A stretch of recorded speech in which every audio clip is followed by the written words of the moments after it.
Hello again, everyone, and welcome to another Lunch and Learn in our ongoing Financial Friday series. Saney's is excited to offer these sessions in cooperation with our corporate partner, Equitable Advisors. Equitable has a long-standing presence in New York, and a large portion of Equitable's New York client base is built upon the work that they do within the public education system. Through Equitable, Saney's members can receive competitive insurance rates and a full array of retirement services, including a complimentary financial profile for Saney's members, which we urge you to take advantage of because it's a great benefit. Our Equitable presenter today is Nick Agulia, Vice President, East Region. Before we get started, please note that participants are muted during the session, but we'll have some Q&A time following the presentation. And if you have a question, just type it right in the chat box, and that can also just be answered. If you have a question, as I mentioned, just type it in the Q&A panel or the chat box. We are also recording the session, and it'll be available at saneys.org sometime next week. And with that, I'll turn the presentation over to Nick. Thank you very much. Appreciate it. Welcome, everybody. First and foremost, again, I want to thank Saney's for having us on these calls, and I appreciate everybody for attending. I do want to just give a quick apology. There is a little background noise in the location that I'm at. I think we should be good, but if you do hear a little background noise, again, my apologies. I'll try to make sure I speak loud and clear still. So the topic today is going to be the Share Your Love Family Discussion Guide, which specifically is more of a guide or a conversation surrounding estate planning. And this may be relevant for some of you on this call specifically, or it may be relevant or a conversation to have with loved ones, such as maybe parents, maybe aunts or uncles, or even grandparents in certain situations.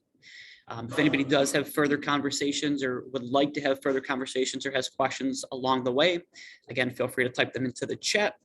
Also, my contact number is on the screen here, as well as at the end. Feel free to reach out after with any questions you might have. So a couple of just disclosures and talking points here is that when it comes to estate planning strategies, this is usually a two-pronged approach. The first part is working with a financial advisor to help craft a game plan, to help figure out what solutions can be done efficiently through specific accounts or through financial decisions. And the second part of it is usually working in conjunction with an attorney, and I'll say specifically an estate planning attorney, to help make sure that we are protecting our assets, protecting our loved ones' assets, and really preventing any issues in the event, God forbid, something to happen to us. So the agenda today, we're going to talk a little bit about the first of it, the importance of estate planning. We're going to talk a little bit more about the Share Your Love Family Guide in and of itself. And then we're also going to talk about the completion or some of the considerations after we have a plan set up. So first is going to be just the importance of estate planning. And I think the one thing that's important to understand with estate planning, and I'm being very blunt when I say this, is you don't have a choice. This is a matter that needs to be addressed, and either you can choose to address it or the courts will choose to address it for you. So I think most people, given the option, would much rather take control into their own matters as opposed to allowing the courts make the decisions for us. So what estate planning really involves or means, it affords us the opportunity to control the distribution of our assets. Things like our investment accounts, maybe our house, maybe family heirlooms. It's important to take time in advance to prepare. In New York State, there are deadlines. There are time frames we need to take into consideration. Many of you may have heard this before, but New York State has something called a 5-year look back. And what that means is that any estate planning decisions that are made need to be completed 5 years or more prior to any type of long-term care or assisted living event that might take place individually or within a household. And again, one of the main importance of it is that we're protecting ourselves, protecting our family members along the way. So 2 important goals. Again, one is to facilitate difficult conversations with your loved ones And two, to complete all the relevant legal documents that are required. I know growing up, I'll use myself as an example, we didn't talk about money in our family. It's kind of a taboo subject, wasn't something that we ever discussed between myself, my parents, when I was a kid growing up. And as you get into adulthood, those conversations don't become any easier. So the family love letter, as we call it, or the family love discussion guide, what it is it is a packet that if anybody is interested in, reach out to me, we can mail one out to you or provide it to you. But it's an in-depth booklet where you can either go through with a family member, you can give to a family member to complete, or you can complete for yourselves. And it lists every single financial, insurance, health consideration that one would need to take into consideration when it comes to planning out the goals and any of their final wishes. And then two, again, completing all the relevant legal documents. We'll go a little bit more in depth into what some of those important legal documents are. Okay. The importance of estate planning, and again, I'm going to go back to what I said previously, is that we don't have a choice. Either we are making the decision or somebody is making the decision for us. So some of the, I'll say, goals of having a proper estate plan set up is that one, it can avoid conflict between family members. And I've seen this over the last 11 years that I've been with Equitable, time in and time out. Unfortunately, when there's situations where things are not properly planned for, there are frequently issues with family members fighting over this or over that, or just misunderstanding what the ultimate goals were. Everybody has an opinion, and unfortunately, that may not be what the individual's wishes would have been. Two, and this is a really big one, is facilitating the timely distribution of an estate. Some of you may have experienced this with a family member, a parent, a grandparent, or maybe know somebody who has experienced this. But if the proper legal documents are not in place, somebody's estate, their assets, can be tied up for, in some cases, several years.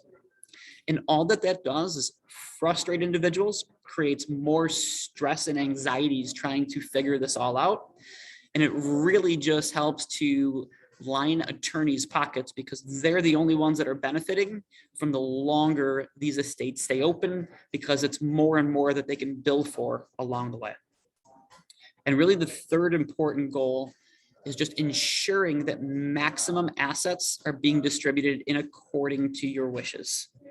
Again, it is a very sad set of circumstances when we sit down with somebody and we see grandma and grandpa, mom and dad work 30, 40, 50 years, sometimes first generation or second generation in this company, in this country. And they've done a great job of working and saving money just to have all of that money taken away from them because there was some sort of health ailments or some sort of long-term care or assisted living need that wiped them out. It is so easily preventable, but it does require having the planning and conversations, again, with an advisor and with an attorney well in advance to some sort of health ailment kicking in. The purpose of the Share Your Love and having the family discussion is really just to, again, put somebody's mind at ease and really lessen the burden for the loved ones. So discussing, having that discussion with a family member, which I know is not always easy to do, but having a discussion about what somebody's wishes are and explaining that if these decisions are not made ahead of time, then the states, the courts, they're leaving their assets, everything that they've worked hard for, vulnerable to be taken away from them. And a lot of times what I encourage people is that sometimes it's very hard to have a money conversation with our parents. So to have that conversation in the presence of a professional, an attorney, a financial advisor, those conversations tend to go a lot easier when there's a non-family member involved helping to lead the way and lead the conversation. Another big way that this eases people's burdens is it saves loved ones from searching for information in documents. Very frequently, we'll sit down with people after a loved one passed and they'll say, you know, I thought my dad had some gold coins somewhere in the basement. We can't find them. I know mom had a will somewhere, but we have no idea where it is. So completing some of these legal documents, completing this family love letter, this family love guide, but most importantly, also ensuring that we know or somebody knows where the documents would be is just as important as making sure that everything is thoroughly completed. So information can really be organized in 4 different sections, and this is where we're going to get a little bit more into, again, some of those legal documents that we need to take into consideration. So first area is the key contacts and advisors. Maybe somebody's, who are their doctors? Who is their insurance agent? Who are their financial advisors? Who knows intimately their either health or their wealth situation? Piggybacking off that again, a detailed itinerary of somebody's financial information and their assets. Third, the important documents or information such as, you know, the wills or where all of those items are going to be located. And then fourth, again, the actual documents and any type of family history that we need to take into consideration. So elaborating on those, again, key contacts and advisors, right? Things like your financial advisor information, insurance advisors information, maybe who an attorney is or an accountant is, information on maybe who would be emergency contacts, medical doctors information, what doctors are we going to see, maybe what medications was somebody on, digital assets and passwords. Okay, this is a big one that people a lot of times fail to take into consideration, is that a lot of what we do nowadays is online. And we have, I'm sure we can all relate, we have multiple passwords for multiple different accounts. If somebody had to step in, maybe not even after somebody has passed, but if somebody just has a health ailment where they are not able to make some of these financial decisions on their own, who would be helping in the family to pay bills? Who would be helping in the family to maybe manage some of their assets or their overall situation? So having a detailed overview, these are some of the questions, these are some of the pages that are included in that family love guide that we provide to people. Financial information and assets, again, taking it a step further, now we're talking about the specifics. What investment accounts maybe does somebody have? What are their social security benefits? Bank accounts. Are bank accounts individual? Are bank accounts joint? What debts are possibly owed? Personal property. A lot of times we like to think that we know our significant other situation, or we know our parents or grandparents situation, but almost always there are things that are out there that we don't know about, or that not everybody is aware of. So again, going through and detailing these is extremely, extremely helpful in the end. Liabilities, credit card information, etc.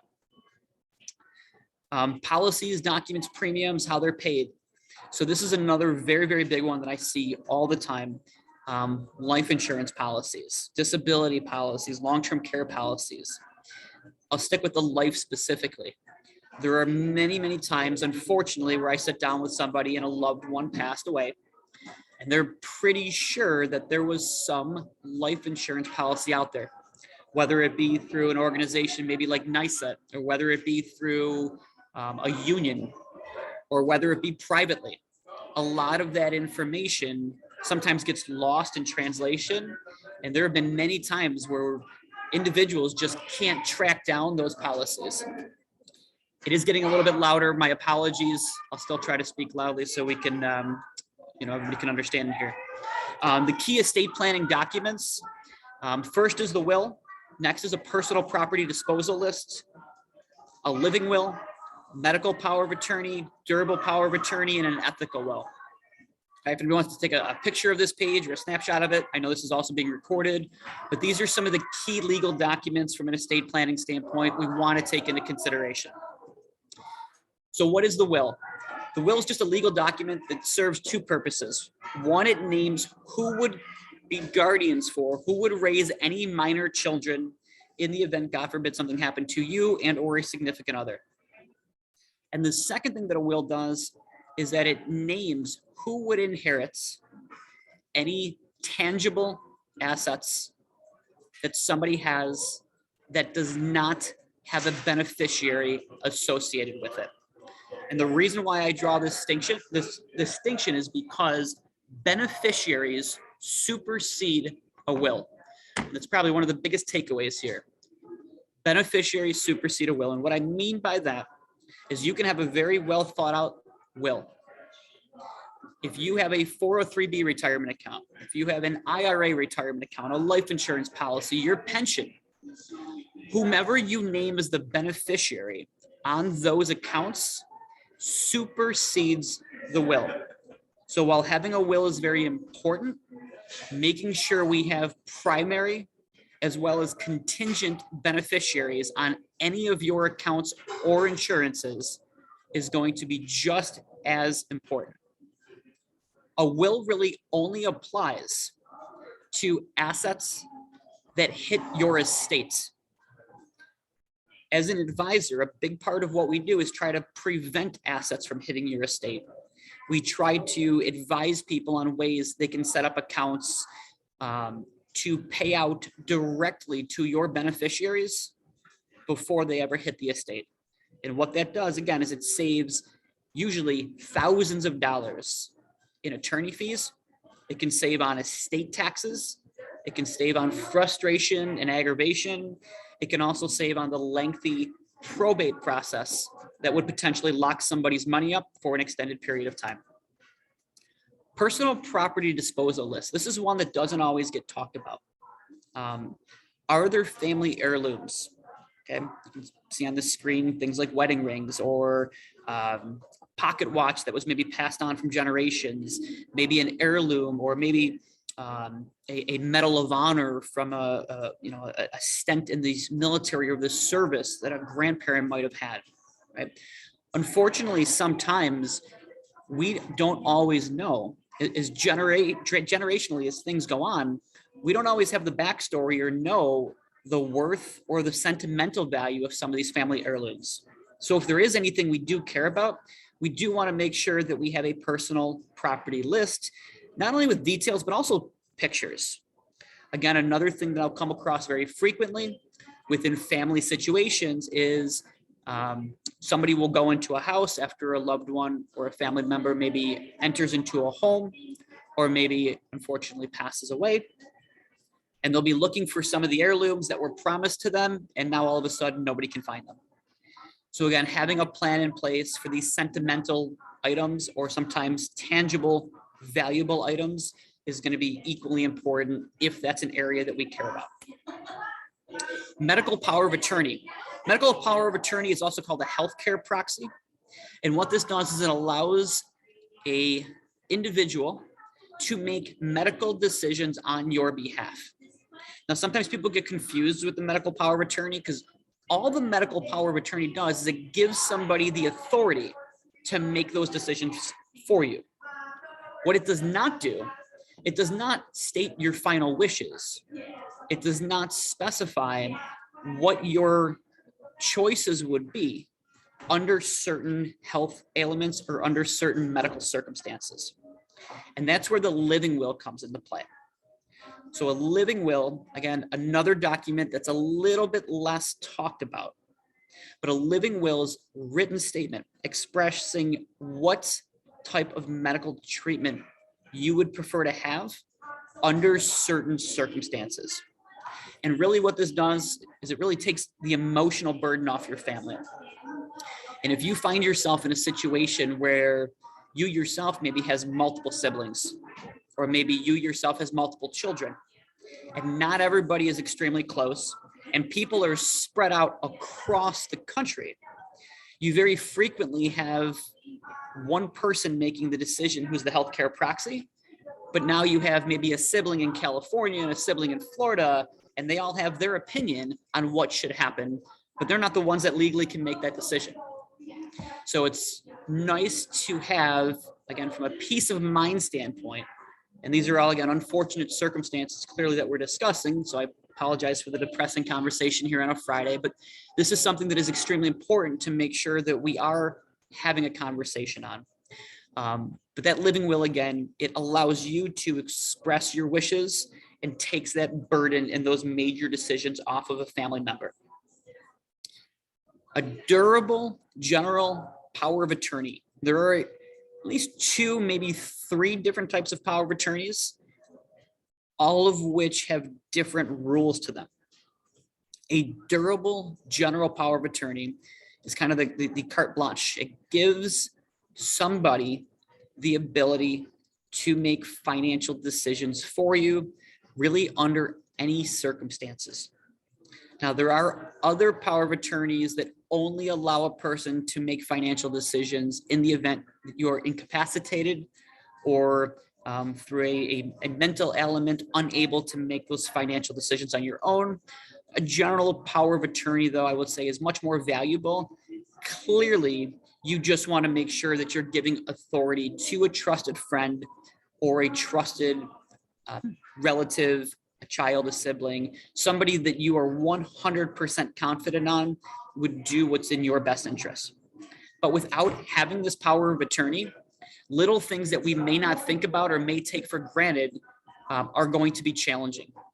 Things like you cannot call somebody's cable provider or their gas service or a credit card company and get any information or details on this person's accounts, on their payments, without having proof that you are the power of attorney. So there's a lot of little things that become huge frustrations if we're not proactive in setting these items up. Arrangements, so planning and consideration, right? Again, what are somebody's wishes?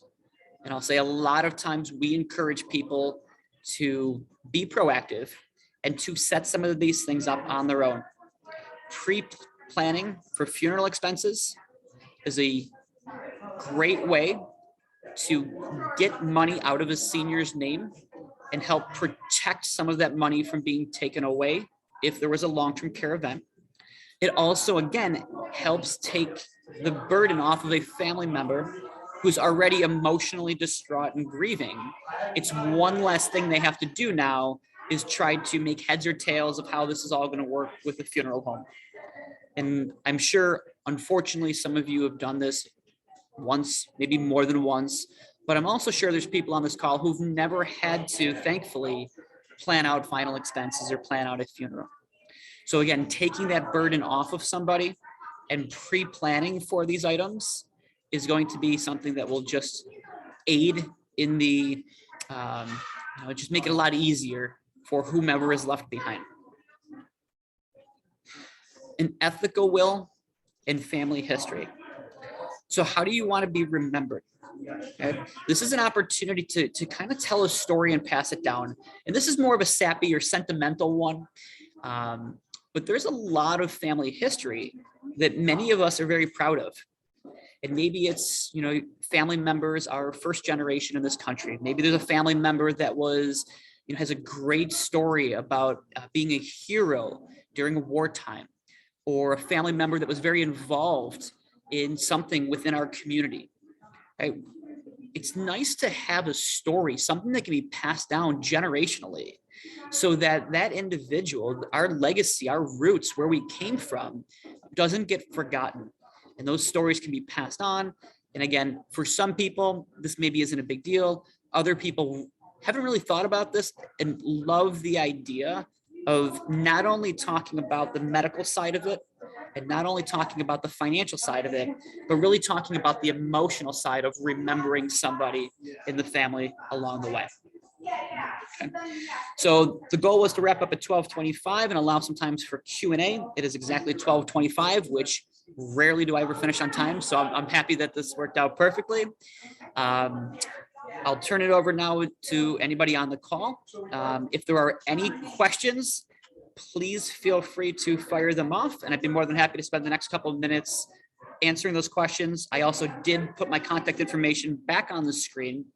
So if there are any topics that somebody or one-on-one questions somebody has, feel free to give a call. Feel free to shoot me an email. Be more than happy to go through one-on-one and answer some of those questions for you as well. So again, with that, I appreciate the time I'll hang around here for a couple minutes and answer any questions that people might have.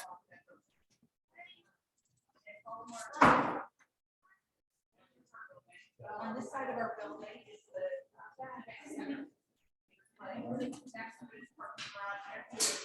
And I can't see anything in the chat. Oh, I see like there, let's see.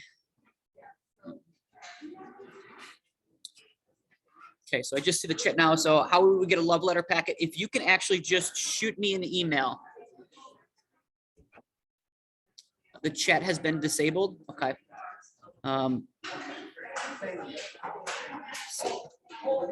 So I'm not sure how to enable the chat. So I do apologize for that. I'm not sure if that's something on my end. But I do see, Rebecca, your question, how would somebody get a family love letter packet? We have those in our offices. I would be more than happy. To send out a packet to anybody. If you just want to shoot me an email, I'll reach out back to you, get your contact information, and I can mail that out to you. Scott, I'll put my contact information in the chat right now as well.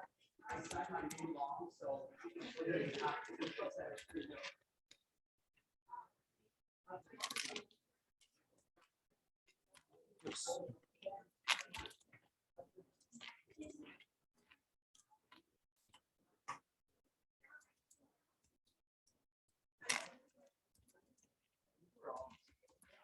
Just type in the contact information as we speak.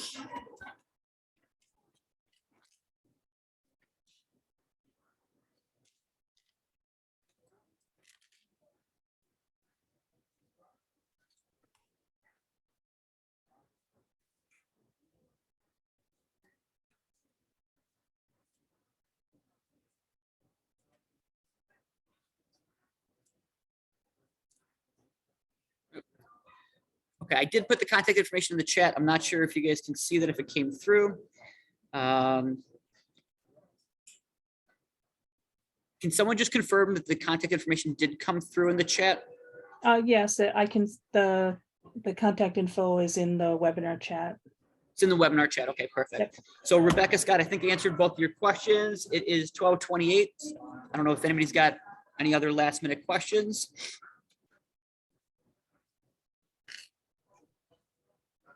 Yeah, it looks like we don't have any more questions at this time. So please go to the Saney's website to contact your local equitable representative with any other questions you may have. And thanks again, Nick, and have a great weekend, everyone. Perfect. Everybody stay warm. Thanks again.